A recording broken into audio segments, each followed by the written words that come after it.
시청자 여러분 안녕하세요. 알기 쉬운 보험으로 인생 설계를 도와드리는 인생 설계 원픽 진행의 이연아입니다.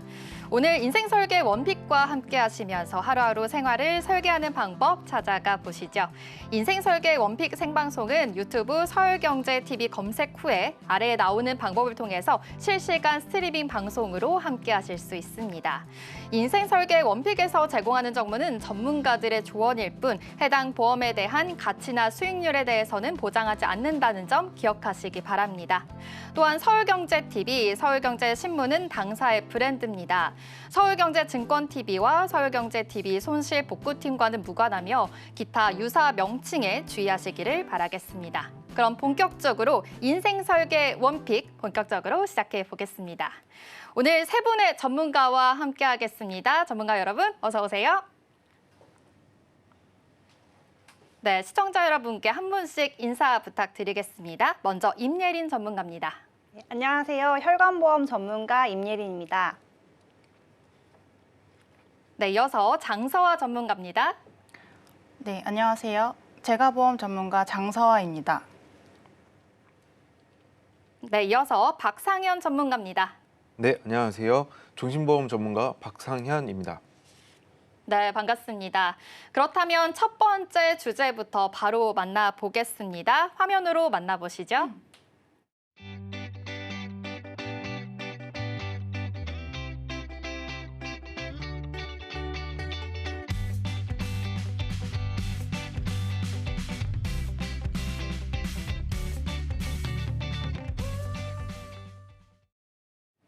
네, 오늘의 주제는 혈관보험입니다. 임예린 전문가와 함께 이야기 나눠보겠습니다.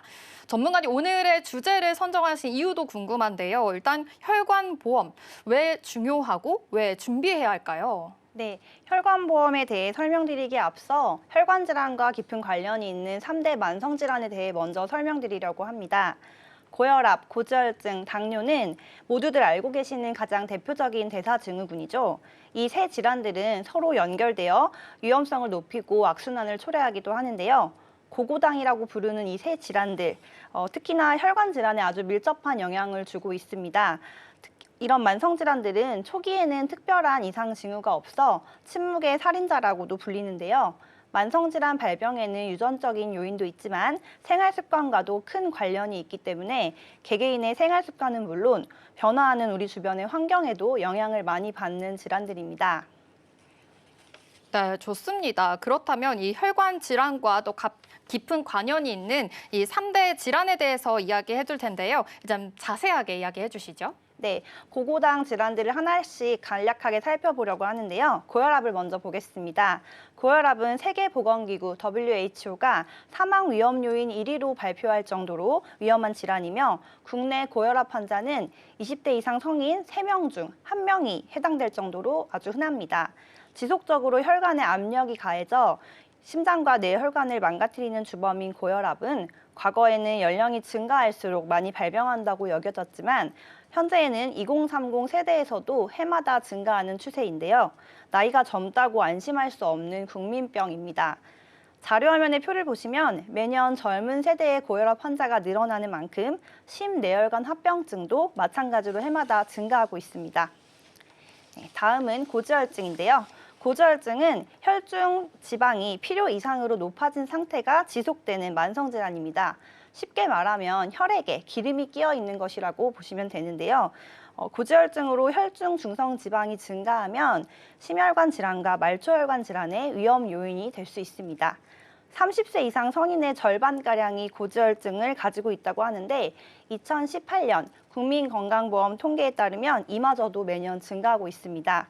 고혈압이나 당뇨 자체도 심혈관 질환, 뇌혈관 질환 발생의 위험 인자이지만 고지혈증을 가지고 있는 경우에는 이 위험도가 1.3배에서 1.5배가량 더 높아진다고 합니다. 고지혈증으로 늘어난 지방 대사물이 염증 세포를 유도하게 되는데 이로 인해 당뇨병의 원인까지 될 수 있습니다. 네, 다음은 당뇨병입니다. 자료화면의 기사에서 보시는 것처럼 최근 2030 젊은 층에서 당뇨병이 급증하고 있는데요. 당뇨병은 인슐린의 생산 부족이나 인슐린 저항성으로 인해 발생하는 질환입니다. 미세혈관에 손상을 일으켜 당뇨 합병증까지 연결되기 때문에 더욱더 위험하고요. 혈액을 끈적끈적하게 하는 당뇨병은 혈관에 아주 밀접한 영향을 주고 있습니다. 당뇨병도 마찬가지로 많은 사람들이 초기 증상을 인지하지 못하는 경우가 많기 때문에 이에 따라 나이가 증가할수록 유병률도 증가하는 추세입니다. 그래프에서 보시는 것처럼 전 연령대에서 계속적으로 증가하고 있기 때문에 젊은 세대는 물론이고 모든 연령대에서 안심할 수 없는 질환이 바로 당뇨병입니다. 이렇게 고혈압, 고지혈증, 당뇨가 혈관 질환과 어떤 관계가 있는지 간략히 짚어봤는데요.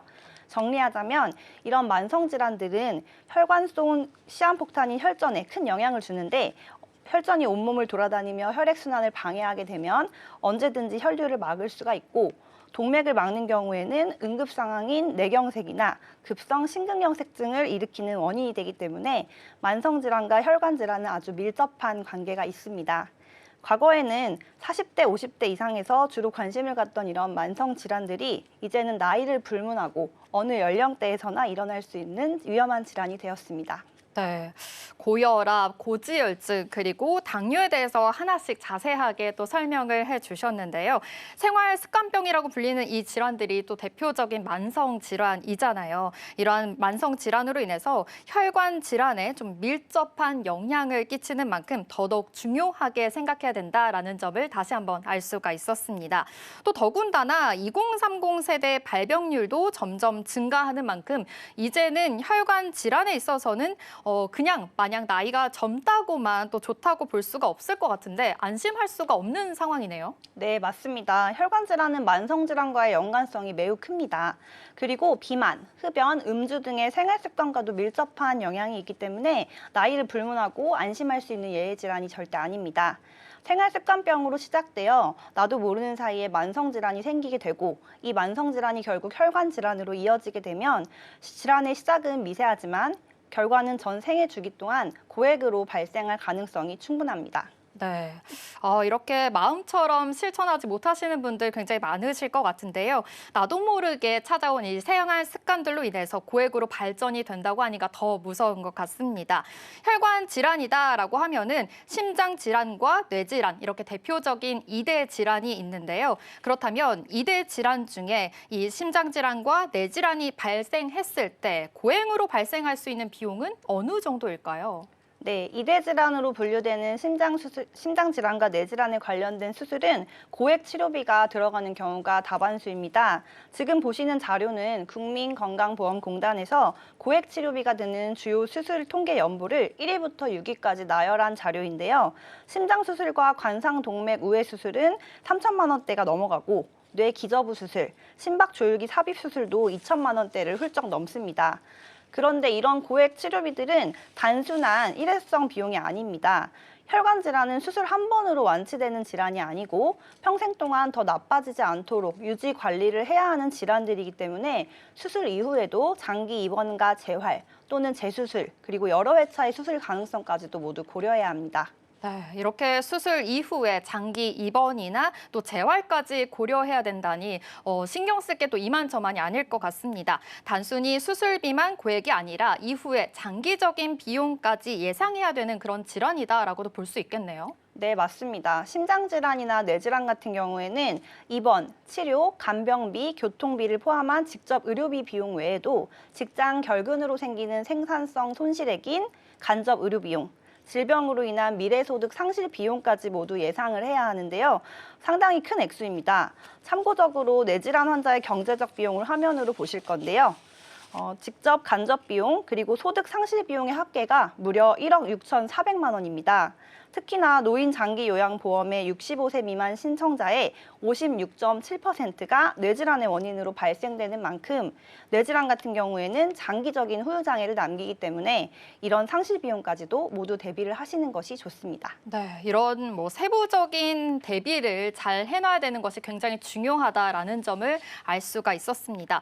그렇다면 심장과 뇌질환을 진단을 받았을 때 이런 치료나 수술 등 이런 전반적인 과정에 있어서 발생할 수 있는 예상 금액들을 좀 대비하기 위해서 어떤 담보들이 필요한지도 궁금하고요. 또 대표적으로 도움이 되는 다른 특약들도 어떤 게 있는지 궁금합니다. 네, 좋은 질문을 해주셨습니다.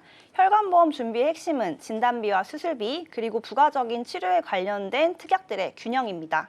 진단비 하나만으로는 고액이 들어가는 수술과 이후에 진행되는 장기적인 치료들을 감당하기 어렵습니다. 물론 진단비만 고액으로 많이 준비하면 어떻겠느냐 하실 수도 있지만 얼마간의 장기 치료가 될지 모르는 상태에서 진단비 보상만으로는 내게 필요한 금액을 예상하기에도 어렵고 또한 진단비 가입 금액을 중점적으로 늘리기에는 다른 특약들을 추가하는 것에 비해서 보험료 부담이 높아질 수밖에 없습니다. 그렇기 때문에 여러 가지 특약들을 균형에 맞춰서 준비하시는 것이 중요합니다. 네, 그럼 정리를 해보자면요. 네, 정리해드리자면 첫 번째로 진단비는 해당 질환 진단 요건을 충족할 시에 일회성으로 지급하므로 여유 있는 초기 자금 확보를 목적으로 준비하시는 것이 좋고요. 두 번째, 수술비와 치료 관련 담보들은 실제 치료 과정에서 지속적으로 늘어나는 병원비를 부담을 덜기 위해서 뇌심 수술비나 혈전 용해, 혈전 제거술 같은 세부적인 치료비, 장기 입원을 대비한 입원 특약 등도 함께 고려해서 준비하시는 것이 좋습니다. 네, 그렇다면 초기 자금 확보를 목적으로 하는 진단비는 어떻게 가입을 하는 것이 중요할지 또 구체적인 내용도 궁금한데요. 먼저 심장 질환에 관련된 진단비부터 들어볼까요? 네, 자료 화면을 함께 보실 건데요. 급성 심근경색과 허혈성 심장 질환에 해당 상병 코드를 분류해 놓은 자료입니다. 심장질환에는 심근경색증만 있는 것이 아니기 때문에 초기 단계인 협심증 단계부터 보장이 가능한 담보가 유리합니다. 허혈성 심장질환 진단비의 경우에는 협심증을 포함하기 때문에 이 담보를 가입하시는 것이 더욱 유리하다고 볼 수가 있고요. 여기서 더 나아가서 허혈성 심장질환보다 더 넓은 범위인 심혈관 질환 담보는 부정맥을 포함하는 담보이기 때문에 조금 더 세부적인 진단비를 위해서는 심혈관 질환 진단비까지 준비하시는 것을 추천드립니다. 네, 지금 다시 한번 좀 정리를 해보자면 협심증부터 심근경색까지 포함하는 진단비가 허혈성 심장질환 진단비다라고도 볼 수 있겠고요. 보다 더 세부적인 보장인 부정맥 포함을 하는 것은 이 심혈관 질환의 진단비다라는 점까지 설명을 해주셨습니다. 그렇다면 뇌질환 같은 경우는 어떤 건가요? 네, 뇌질환도 마찬가지로 좀 더 넓은 범위를 포함하는 것이 더 유리한데요. 표를 보시면 이번엔 뇌출혈과 뇌졸중으로 나누어져 있습니다. 뇌졸중은 뇌 혈액 공급이 중단되어 발생하는 상태를 포괄적으로 지칭하는 용어인데요. 실제 진행 과정을 간략히 설명드려보자면 혈전이 혈관을 막아서 혈액 공급이 차단된 것을 뇌경색, 이 막힌 혈전으로 혈관이 터지는 것을 뇌출혈로 분류합니다. 둘 중 한 가지에만 치중하여 준비하는 것이 아니라 어떤 질환이 발병해도 모두 보장 혜택을 받으실 수 있도록 두 가지 상병을 모두 포함하는 뇌혈관 질환 진단비 담보를 구성하시는 것이 유리합니다. 네, 이 뇌질환 진단비는 뇌졸중과 뇌출혈을 모두 포함한 뇌혈관 질환의 진단비에 가입하는 것이 유리하다라고도 설명을 해주셨습니다. 어떤 진단을 받을지 정확하게 예측할 수 없는 것이 이대 질환이기 때문에 좀 더 보장 범위를 넓게 준비해야 이 보상에 유리하다는 말씀까지도 참고해 보시면 좋을 것 같습니다. 그렇다면 실제 사례를 통해서 시청자분들이 조금 더 알기 쉽게 해주시면 어떨까요? 네, 진단비가 혈관보험의 가장 기본이 되는 부분이라고도 할 수 있어서 진단비 지급 사례를 한번 준비해 보았습니다. 화면에서 보시는 자료는 28세 여자 회사원 A씨의 사례입니다. 이분은 잦은 야근으로 생활 습관이 불규칙한 편이셨고 만성 질환들이 걱정되어 상담 요청 후 보험 가입을 진행하신 분입니다. 보험 가입 후에 일상생활 중 목 스트레칭을 하다가 어지럼증을 호소하셨고 1차 상급병원 내원 시에 단순 어지럼증만으로는 뇌 문제로 특정하는 것이 어렵다는 진단으로 특별한 치료 없이 귀가 조치하셨습니다.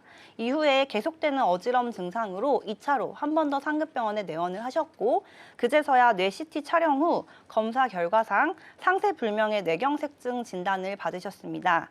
이후 한 달간 입원하여 재활치료를 받으시고 퇴원하셨고 보험금을 청구하여 진단비와 입원비 특약으로 9,200만 원을 받으신 사례입니다. 뇌혈관 질환 상병명이 적힌 자료를 다시 한번 보여드릴 건데요. 뇌경색증은 화면에서 보시는 것처럼 I63 코드에 해당됩니다. 뇌졸중 진단과 뇌혈관 질환 진단비 두 가지에 속하는데요. 만약 이분이 뇌혈관 진단비가 아니라 뇌출혈 진단비에만 가입을 하신 경우에는 이런 보장을 받지 못하셨을 겁니다. 뇌졸중과 뇌출혈을 모두 포함한 뇌혈관 질환 진단비 담보에 가입을 하셨기 때문에 9,200만 원이라는 금액을 수령하실 수가 있던 사례입니다. 내가 어떤 질병에 걸려서 어떤 진단을 받을지 정확하게 예측할 수가 없기 때문에 이런 부분들을 꼭 고려하시는 것이 좋습니다. 네, 이렇게 또 사례를 적용해서 말씀을 해주시니까 진단비 지급에 있어서 조금 더 넓은 범위를 포함하는 것이 어떤 부분인지 이해가 더 쉬워진 것 같습니다. 사례 잘 기억해 주시고요. 그렇다면 진단비 이외에도 다른 담보는 어떻게 구성하는 것이 좋을까요? 네, 진단비는 초기 여유 자금으로 준비를 해주시고요. 부가적으로 수술이나 치료, 입원 특약 등으로 장기 재활까지 보장받는 구조로 준비하시는 것이 혈관보험 담보 구성에 꼭 필요한 부분인데요. 먼저 수술비를 말씀드리겠습니다. 수술비는 대표적으로 혈관담보 수술비 중에서 뇌혈관 질환 수술비, 그리고 허혈성 또는 심혈관 질환 수술비가 있습니다. 이 밖에도 종수술비라던가 특정 수술비 같은 경우에도 뇌와 심장 수술을 보장받으실 수 있기 때문에 회당 지급받는 회당 수술비를 꼭 챙기시는 것을 추천드립니다. 네, 앞서 고액 치료비가 드는 수술비를 설명해 주셨던 것을 참고를 하더라도 회당 지급받을 수 있는 수술비는 꼭 담보를 해야겠네요. 네, 또한 수술 외 세부적인 치료에 대한 추가 보장 혜택을 받으실 수 있도록 혈전용의 치료, 그리고 혈전 제거 치료 담보도 추천드리는 특약 중 하나인데요. 혈전용의 술은 혈관에 발생한 혈전을 용해해서 혈류를 정상화하는 시술입니다. 급성 심근경색이나 뇌졸중, 폐색전증 같은 응급 상황에서 생명을 구하는 데 크게 기여하는 담보이기 때문에 추천을 드리고, 혈전 제거 치료는 혈전 용해술 시행 과정에서 혈전이 완전히 제거되지 않았거나 또는 응급 상황에서 혈전 용해술을 실시하지 못했을 경우 혈관을 기계적으로 확장시키는 혈관 성형술이나 관을 삽입해서 막혀있는 혈관을 뚫어주는 스텐트 삽입술도 필요할 수 있기 때문에 혈전 제거 치료까지 담보를 구성하시면 치료에 큰 도움이 될 수 있습니다. 치료 이후에 장기 입원의 가능성도 높기 때문에 입원 일수에 따라 일당으로 지급받으실 수 있는 입원 특약을 준비하는 것과, 마지막으로 심장, 뇌혈관 질환으로 진단 시에는 국가에서 산정특례를 적용받게 됩니다. 산정특례 담보는 내가 적용받은 기간 동안 연간 1회씩 지급받는 담보이기 때문에 적용 기간이 장기적일 경우 일회성으로만 지급받는 진단비보다 훨씬 더 유리하다고 볼 수 있습니다. 특히나 고혈압, 고지혈증, 당뇨 같은 만성질환이 있으신 분들이라면 이 산정특례 담보도 꼭 눈여겨보시기를 추천드립니다. 네, 그렇다면 이렇게 세부적으로 나눠져 있는 담보들을 조금 더 간편하게 하나로 묶어서 가입할 수 있는 담보 있을까요? 네, 좋은 질문을 해주셨습니다. 최근에는 개별적인 치료비를 구성하는 것에서 한 단계 더 나아가서 혈관 질환에 관련된 주요 치료비라는 특약이 있습니다. 많은 관심을 끌고 있는 특약인데요. 주요 치료비 담보는 혈관 질환 진단 후 장기적인 치료에 있어서 뇌졸중이나 특정 심장 질환, 더 넓은 범위에서 특정 순환계 질환까지 포함하여 내가 가입한 담보에 해당하는 진단을 받게 되면 수술이나 혈전용의 치료, 중환자실 치료 중 3가지 치료 중 1가지라도 요건에 부합을 하게 되면 가입한 금액을 연간 지급받을 수 있는 담보입니다. 보험사별로 상품의 보장 내용과 약관이 각각 다르지만 보통은 진단 후 10년에서 최대는 보험 만기 기간까지 연간 정액으로 내가 가입한 금액을 지급하기 때문에 장기적인 치료에 있어서 매년 지급받는다는 담보는 실질적인 금액으로 도움이 되는 주요 치료비 담보 또한 정말 추천드리는 담보 중 하나입니다. 네, 역시 이렇게 장기적인 치료가 필요한 혈관 질환에 있어서는 정말 큰 도움이 될 것 같습니다. 네, 맞습니다. 혈관 질환은 장기적인 치료를 꼭 예상해야 하기 때문에 균형 있는 구성으로 다양한 상품을 살펴보시고 결정하시는 것이 치료 자금 준비에 큰 도움이 됩니다. 혈관 질환은 누구에게나 일어날 수 있습니다. 어떤 질환이 발병하더라도 준비된 사람에게는 재정적인 두려움이 없습니다. 균형 있는 담보 구성으로 건강한 투자를 준비하시길 추천드립니다. 네, 그렇다면 오늘 인생설계 원피색에서 제시해 주신 이 해결책 이외에도 키포인트가 될 주의점까지 짚어주시죠. 네, 보험은 전략적으로 준비해야 합니다. 내 경제적인 상황에 맞추는 것도 중요하고 균형 있는 특약으로 필요한 담보를 다양하게 구성하는 것도 매우 중요합니다. 한쪽에만 치우쳐진 담보를 가지고 있는 것보다는 진단비, 수술비, 치료 중 장기 입원과 재활, 그 이후까지 실제 발병 시에 내가 치료를 받을 때 유리한 보상을 받을 수 있도록 꼼꼼히 살펴보시고 진행하시는 것을 추천드립니다. 네, 오늘 소개해드린 정보는 시청자 여러분의 투자 판단을 위한 조언이라는 점 명시해 주시고요. 화면을 통해서 내용 정리해 보겠습니다.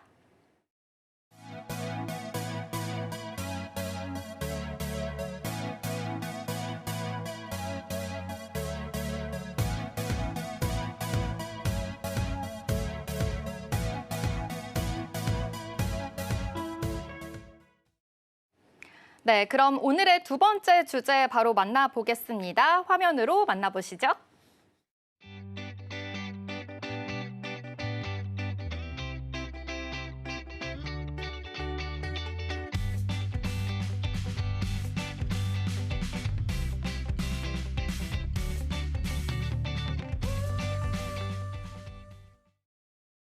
네, 두 번째 주제는 재가보험입니다. 장서화 전문가와 함께 이야기 나눠보겠습니다. 전문가님, 오늘 주제를 선정하신 이유가 무엇일까요? 네, 우리 사회가 초고령 사회에 접어들면서 병원 중심의 돌봄보다는 가정에서의 돌봄과 지속 가능한 건강관리가 더욱 중요해지고 있는데요. 재가보험은 어르신들이 익숙한 환경에서 서비스를 받을 수 있어 삶의 질 향상에 효과적인 대안이 되며 이러한 이유로 재가보험을 선정하게 되었습니다. 방금 전 임예림 전문가님이 뇌혈관 질환이나 심혈관 질환에 걸릴 경우 장기 요양 상태로 이어질 수 있는 위험성에 대해 말씀해 주셨는데요. 저는 그 연장선에서 초고령 사회에 맞춰 더욱 실질적으로 업그레이드된 노후 준비 수단, 재가보험에 대해 말씀드리려고 합니다. 암보험이나 종신보험은 아마 많이 들어보셨을 건데요. 보험을 이야기할 때 우리가 가장 흔히 떠올리는 단어들이기도 하죠. 그런데 재가보험이라는 단어는 아직 조금 낯설게 느껴지실 거예요. 요즘처럼 고령 인구가 빠르게 증가하고 평균 수명 또한 꾸준히 늘어가고 있는 시대에서는 이 재가보험 더 이상 특별하거나 생소한 단어가 아닙니다. 오히려 꼭 필요한 노후 대비 전략으로 자리 잡고 있는데요. 나이가 들수록 자연스럽게 늘어나는 의료비 지출을 감당하기 위해서라도 이 재가보험은 꼭 한 번쯤 관심을 가져보셔야 할 중요한 상품입니다. 네, 그렇다면 요즘 뉴스를 보면 고령사회 또 초고령사회라는 단어들이 많이 나오던데 정확히 어떤 점이 다른 건가요? 네, 단어가 비슷해서 같은 단어라고 착각하시는 분들도 많이 계세요. 우선 고령사회는 전체 인구 중 65세 이상 인구 비율이 14% 이상인 사회를 말하고요. 초고령사회는 이 비율이 20% 이상인 경우를 말합니다. 우리나라는 2018년도에 고령사회에 진입을 했고요. 2025년 현재는 이미 초고령사회에 진입했습니다. 즉, 국민 5명 중 1명이 65세 이상이라는 이야기죠. 네, 이렇게 노인이 많아진다는 건 결국 모두에게 노후 준비가 훨씬 더 중요해진다라는 점으로 알 수가 있겠는데 실제로 국민연금으로만 생활비나 의료비를 모두 감당하기는 어려울 것 같은데요. 맞습니다.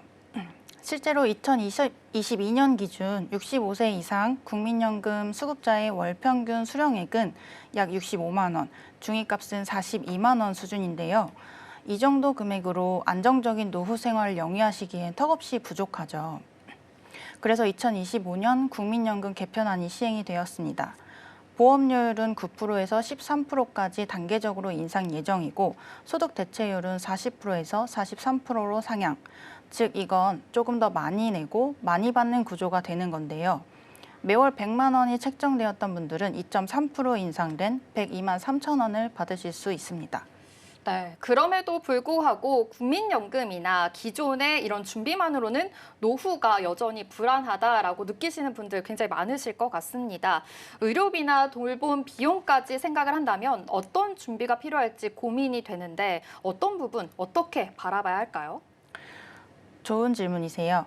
우리 사회는 지나치게 빠른 산업화와 대가족 중심에서 핵가족화로 급격히 변화하면서 예전처럼 자녀가 부모를 책임지는 가족 돌봄 시스템이 사실상 무너졌습니다.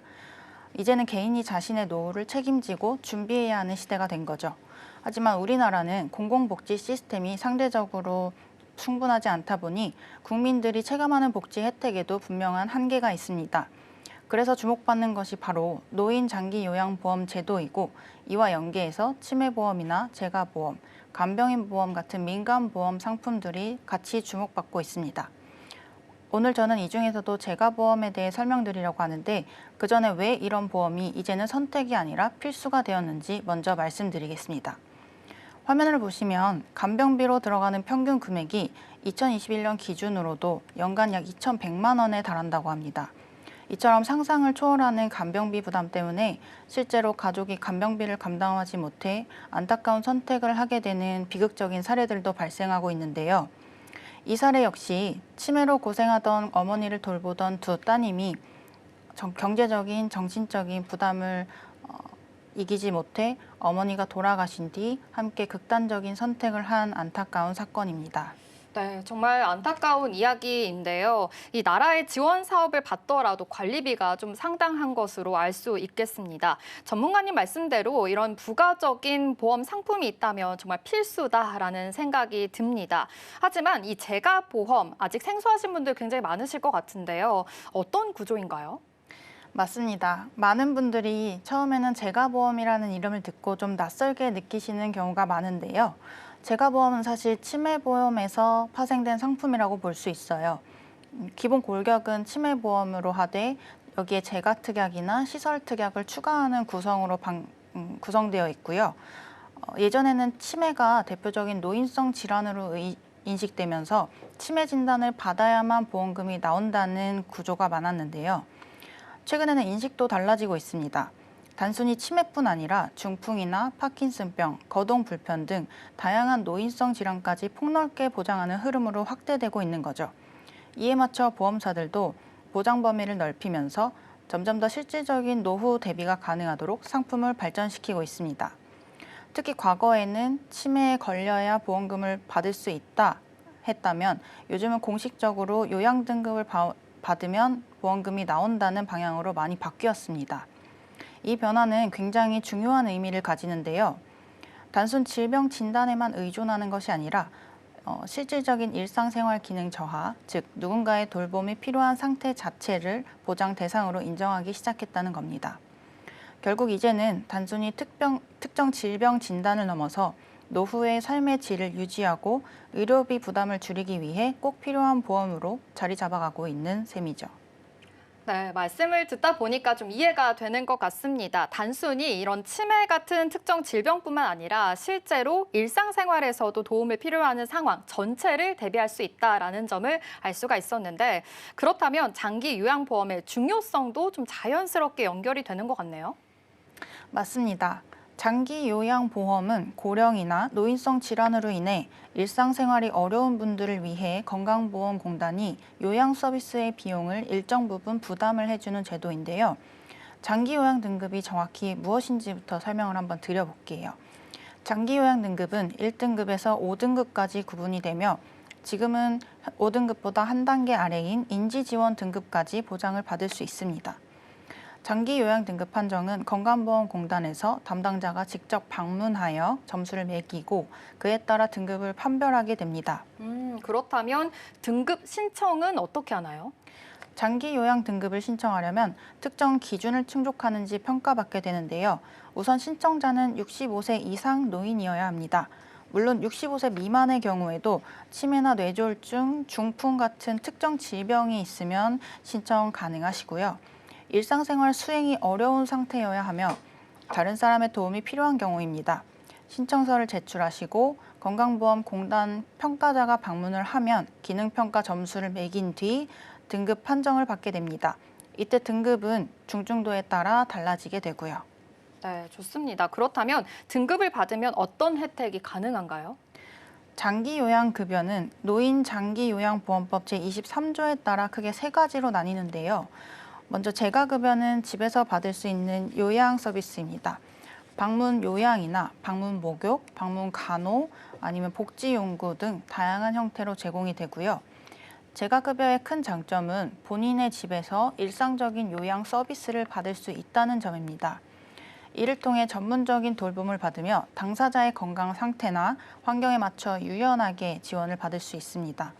두 번째는 시설급여인데요. 요양원이나 요양병원 같은 전문 시설에 입소하여 받는 서비스로 24시간 간호와 돌봄을 제공받는 환경에서 생활하게 됩니다.